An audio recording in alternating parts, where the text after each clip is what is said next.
Extensive revision না এই হটকারিতা করে এই কিছু মাসের মধ্যে করে হয় না, যেটা 3-4 বছরের প্রসেস।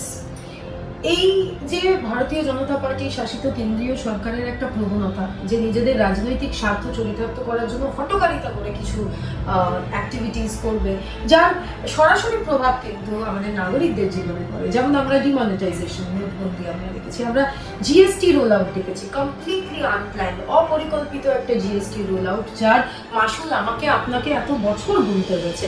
হটকারিতা করে কোনো সিদ্ধান্ত হয় না।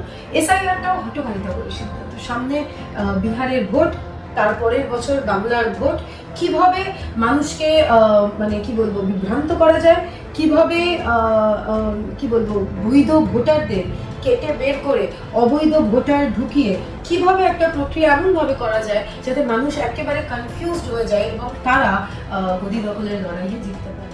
বাংলা হান্টের আরও খবর দেখতে নজর রাখুন। বাংলা খবর মানেই বাংলা হান্ট।